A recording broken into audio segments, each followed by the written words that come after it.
السلام علیکم ورحمۃ اللہ وبرکاتہ۔ بہت سارے ساتھیوں نے یہ سوال کیا ہے کہ اواد کی ادائیگی میں واد کا تلفظ صحیح ہے یا دواد کا تلفظ صحیح ہے، اور ضمن میں یہ بھی پوچھا ہے کہ ہم ایک عام آدمی کو یا مبتدی طالب علم کو کیسے سمجھا سکیں گے کہ اواد صحیح ہے اور دواد غلط ہے۔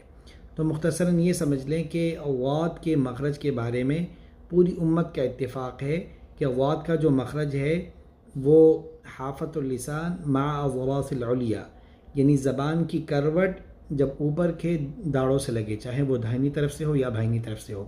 اس بات پہ پوری امت کا اتفاق ہے۔ جیسا کہ آپ جانتے ہیں کہ تجوید اور قراءات کے مسائل میں پوری امت کا اتفاق ہوتا ہے۔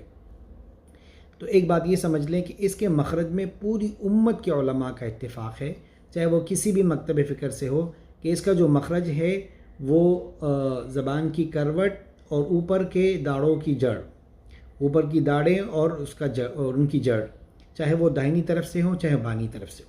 ایک بات، اور یہ مخرج بتانا آسان ہے، میں اس کے پکچر آپ لوگوں کو دکھا دیتا ہوں۔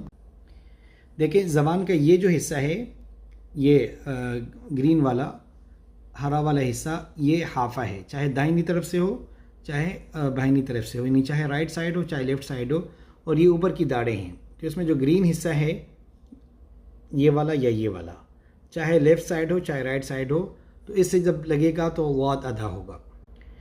اب دوسری بات اور بہت موٹی بات وہ یہ سمجھیں کہ اللہ تبارک و تعالیٰ نے دو قسم کے حروف پیدا فرمائے ہیں۔ پہلا قسم وہ ہے جن کی آواز جاری رہتی ہے، جیسے ال، اش، یعنی ان کی آواز اگر آپ جاری رکھنا چاہیں تو جاری رکھ سکتے ہیں۔ اور دوسری قسم کے وہ حروف ہیں جن کی آواز آپ جاری رکھنا چاہیں بھی تو نہیں رکھ سکتے، جو حروف قلقلہ ہے، مثلا اب، اج، اد، یا حروف شدید آپ اس کو سمجھ لیں۔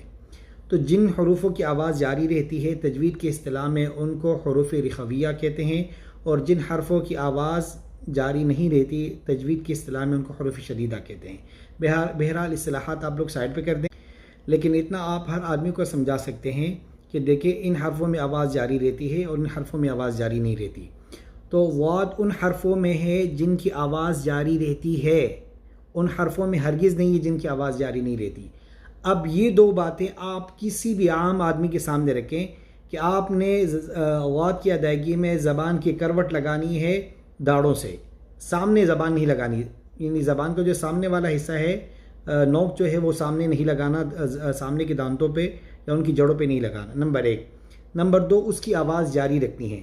یہ دو باتیں اپنے سامنے رکھ کر واد کو پڑھنا ہے تو واد کی ادائیگی میں دال کی ذرا بھی مشابہت نہیں آئے گی۔